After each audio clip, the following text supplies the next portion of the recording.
Good afternoon, everyone. My name is Don Parkinson, and I'd like to welcome you back to another Webequie Supply Road live streaming session. Today, we are going to continue with our discussions on a variety of topics as we move through the next phase of the environmental assessment process. Every other week on Wednesdays at this same time, we will discuss a new topic and want to encourage you to provide as much input as possible by calling or texting us with your questions or comments. You can call or text us toll free at 1 844 424 0500. We do these radio shows and streaming sessions to help community members and the general public better understand what is involved in the federal and provincial impact or environmental assessment processes, and we want to encourage viewers and listeners to participate in these two activities.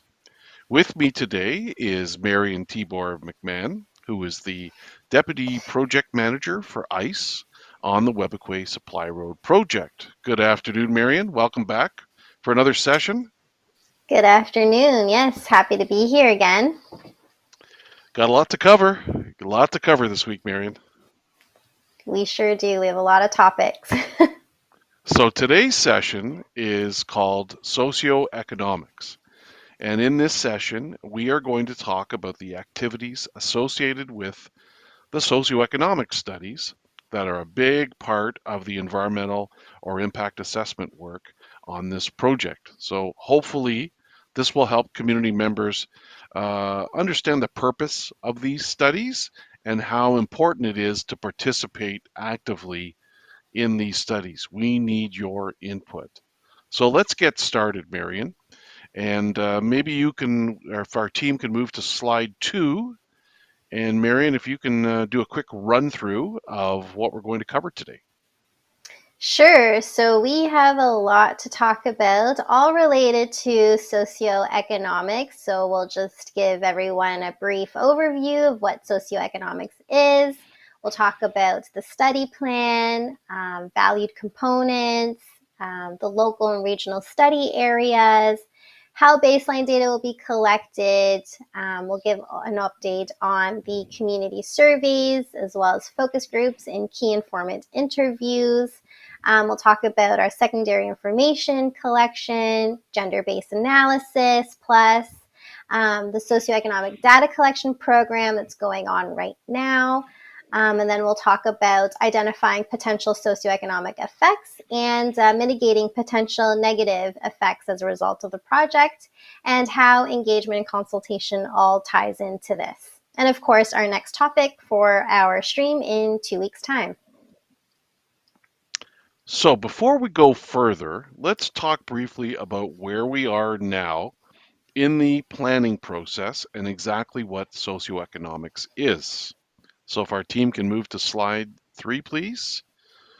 So where we are now is last October 8th, we had our environmental assessment terms of reference approved by MECP. And what that meant was our work plan for the environmental assessment was good to go, and we could then move officially into the EA phase, the environmental assessment phase. So that's where we stand now. If our team can move to slide number 4, please. So let's talk about what actually socioeconomics is. So the formal definition of it is the social science, studies how economically affects and is affected by different social processes. So generally speaking, it looks at how modern society um, responds because of local or regional economy or the global economy. So does society improve, stay the same, or get worse, for example?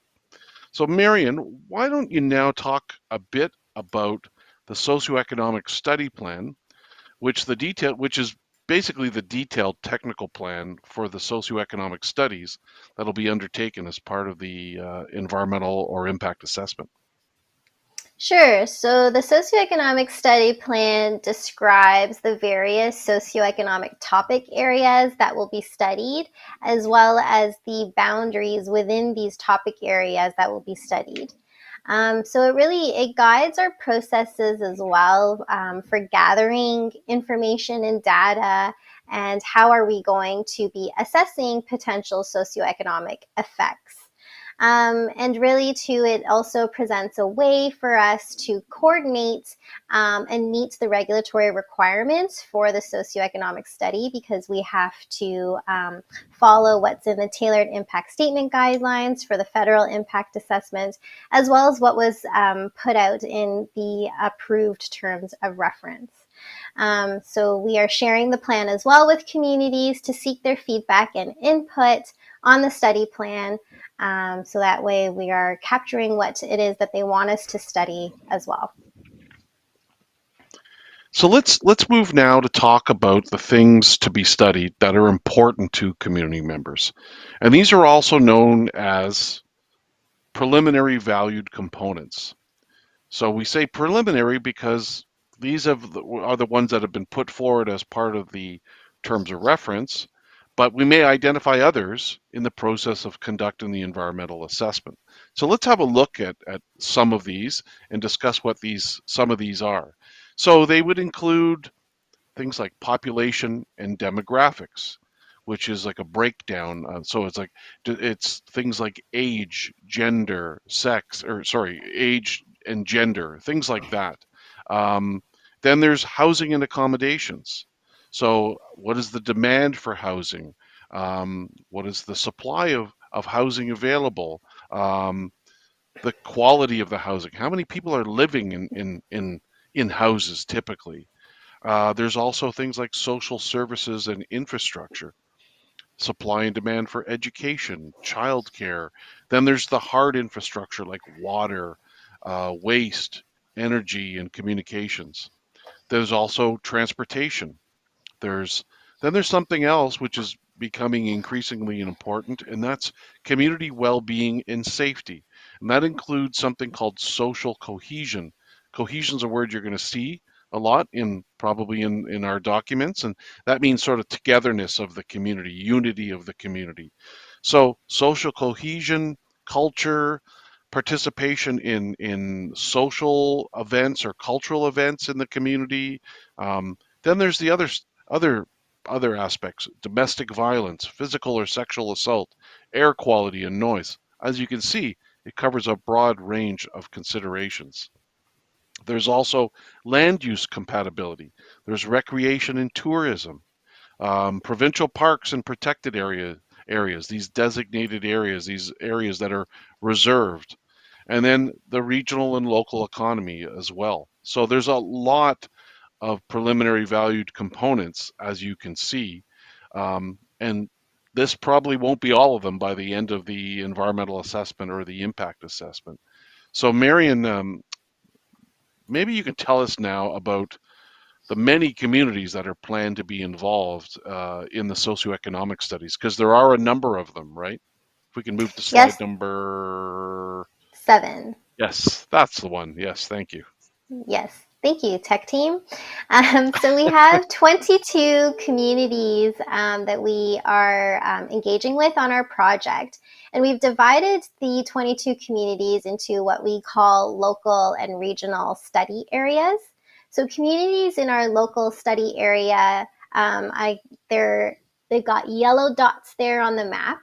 And this study area consists of Webequie and communities who have asserted shared territory with Webequie, and or who may experience the greatest effects of the Supply Road project. So as I mentioned, they are the communities in yellow, and they include Webequie, Martin Falls, Nibinamik, Nescandiga, Casablanca Lake, Ibamatoon, Attawapiskat, and Weenus. And then the remainder of the communities, they have purple dots beside their names. They are in what we call the regional study area, and this is the area where potential indirect and cumulative effects may occur. Thanks, Marion. And let's now talk about how the baseline data will be collected. And when we talk about baseline, Just as with the natural environment, we do baseline studies. And these baseline studies are to sort of take a snapshot of the way things are right now.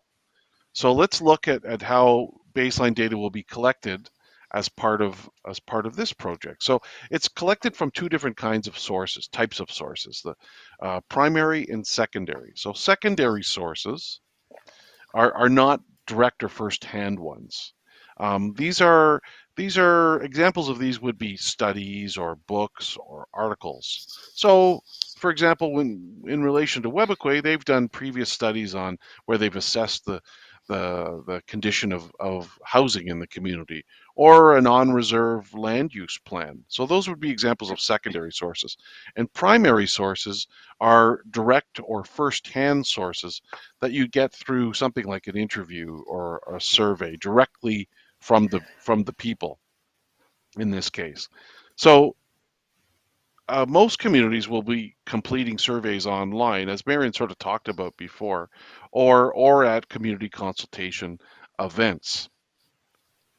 Marion, maybe you can update our viewers and listeners on the community surveys, particularly the one that's been done in Webequie, because there's some really good news from that. Oh, yes, absolutely. So, surveys, as Don mentioned, is a way for us to collect primary information. So, community surveys were conducted in Webequie, and we had a great response rate with the help of Webequie community survey administrators. They did a fantastic job in getting community members to complete the survey. So much so that we had 238 community members that responded to our survey. So it's a really great response rate, and we got great information and feedback from that survey. And it gave us, up-to-date information on the current existing social and economic conditions in Webequie. So the community, this also provides the community with information to help them with their own planning purposes as well. And we invite other communities, to participate in our socioeconomic program. So we've sent out letters out in December, and we continue to follow up with communities to see if they would like to participate in our study. Okay, let's move now to an update on some of our other socioeconomic study initiatives, and that's focus groups and key person interviews. So key person interviews are interviews with people that have a lot of knowledge about a particular aspect, whether it's a director of housing. These are the people that are very, very informed people about how things work with regard to a specific area. And so, like I said, they could be employees of the band who are in charge of housing, for example, or social services. There could be lots of different kinds of people, and so we've initiated these interviews in the community with selected people who have specialized knowledge in certain areas, and we'll hopefully be conducting these interviews in person, but they may also be done by telephone or video conference. Um, and again, they could occur with maybe chief and council, band administration staff, just anyone who has special knowledge of things like social services, community infrastructure, and economic development. And then we have something else, which is focus groups. So this is another way of collecting primary information. So focus groups are sitting down with groups of community members, and they're they help us a lot in our work because they give us a sort of a more in-depth understanding of experiences and insights from community members. So we it's like a more of a conversation. So we tend to be able to collect a lot of information from these kinds of activities. So again, they can be done virtually, or we prefer to do them in person. And then we'll get into this a little bit later on in more detail. But the idea with the focus groups is we want to talk to as broad a range of groups of people from a community as possible: women, men, youth, elders, land users, lots of different sort of categories, I guess you could call them, of people to get as big a sort of a comprehensive and detailed a picture as possible, to develop that baseline, because that's really important. That's what we're comparing to. So maybe, Marion, now you can tell the listeners and viewers about the secondary information collected for this work.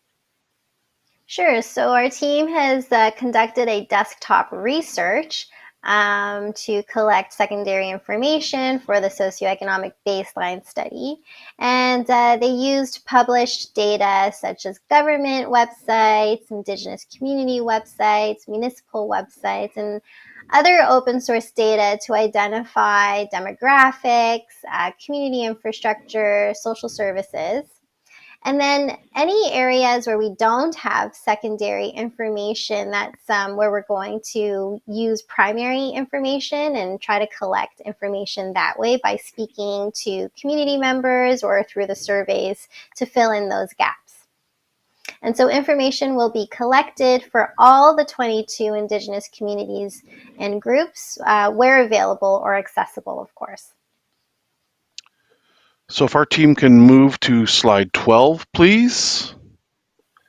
Another key piece of information that we should mention, because it's really important, especially to this work, is what's called an approach that's called the gender-based analysis, the GBA plus approach. And this approach is required under the Federal Impact Assessment Act, and it's a way of making sure that all groups in a community, and when I talk about groups, I could be talking about women, youth, elders, other vulnerable groups, two-spirited people, that all of them are represented in a community.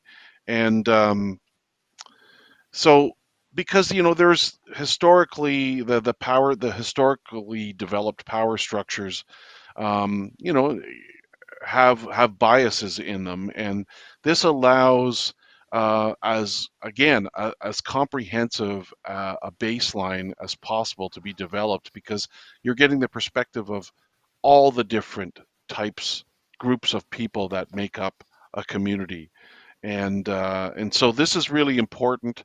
This is something that this approach applies to all aspects of the environmental assessment or the impact assessment. So it's a really important um, approach, and it's one that we are doing our best to apply to all aspects of the studies involved in this.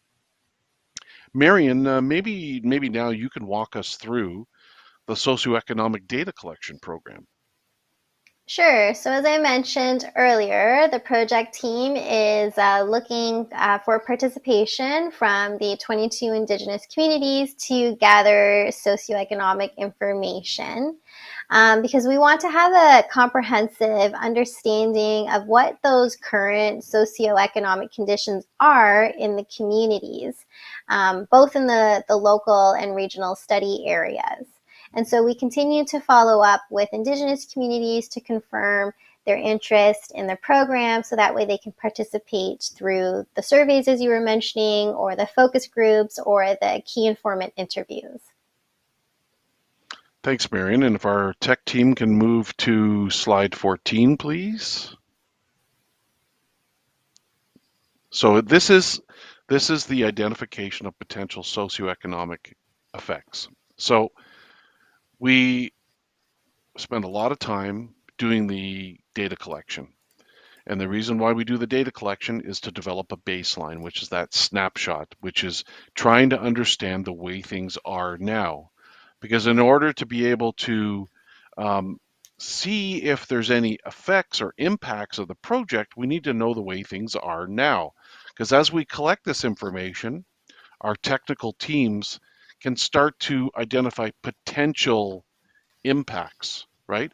But you don't know how much of an impact they are unless you know what the way things are now. So um, it's a way to compare baseline conditions, basically, to those expected. That's the best way to describe it. Um, to those expected from the actual construction and operation and maintenance of the project. And the interesting thing is that those preliminary valued components that we talked about earlier, those effects are identified for each one of these valued components. For each one of these things that's identified as important to community members, we have to identify the potential effects. So this is a very, very comprehensive, thorough process. We develop these preliminary valued components, and then we identify potential effects for each one of those components. And again, just like I mentioned before, those effects have to be viewed using this GBA plus, this gender-based analysis plus approach. Those effects have to be viewed from the different perspectives through that GBA plus lens, through the lens of women, through the lens of elders, of youth, of two-spirited people, so that we make sure that we get the best possible, the most comprehensive group of perspectives as possible to make the environmental and impact assessment as thorough as possible. So let's now talk, Marion, about mitigating those potential negative effects resulting from the project. Sure. So when we're mitigating those potential negative effects, we have to think about ways of how could we maybe reduce those potential negative effects. And some of those mitigation measures could include things like training programs for diverse community members to increase capacity and ability to take advantage of economic opportunities generated by the project. Or it could be hiring practices that ensure project benefits are distributed equitably to the most affected and or vulnerable. It could be things like preferred procurement from local Indigenous businesses, during construction. Could also be developing policies for Indigenous women's safety that are clearly communicated and enforced to all employees at all levels. Even providing grievance mechanisms for community concerns in relation to racism or gender-based violence or any other matters of concern. Or it could be things like placement of construction camps outside of communities, because there could be concern of safety there with a camp being so close to a community. And with, people in the area, there could be new or expanded social or emergency services or facilities or infrastructure. So those would be some of the mitigation measures that we would be prescribing to reduce those effects. And of course, through consultation and engagement with Indigenous communities and the public and government agencies, we'll be able to refine those mitigation measures as well. No, it's so true, Marion. And as I think people could see from this slide, um, it's not like this is the first time we've done this before. There's a lot of good ideas out there on how to mitigate or limit impacts that have been identified. So these are only a few of the sort of in general ones. But as time goes on and the better we understand communities, the better we can come up with and customize ways of mitigating or controlling or limiting impacts, right? I mean, we have a Yeah. better idea of the way things are and how communities are and how they behave and what would work for them might not work for another community. So that's why that's so really important. But the key thing to remember here is that we don't just sort of identify all these negative effects and then at the end of everything identify ways to mitigate them. This is being done, this is being done dynamically, right? So we're identifying those ways and we're not only identifying them, but we're also putting them out there for comment, Mm-hmm. right? So we're allowing the community to respond to these ideas that we have as to how to reduce impacts of the project. Because I'm sure if anyone's going to have creative ideas, it's going to be the community members in terms of because they know their community, right? This is their homeland. So That's something that's really important to remember. And let's now talk about how, and I think you touched on it a little bit, how engagement and consultation fit into all of this as well. So if we can go to the slide number 16, please. So our project team has been, I think most of our viewers know, doing lots of different and creative things to uh, try to inform community members about the project and sort of make it a little bit easier to follow in terms of the government process, the federal process, because it gets very complicated. And I think we've been really working hard to try and communicate that process and make it easier to understand for everyone.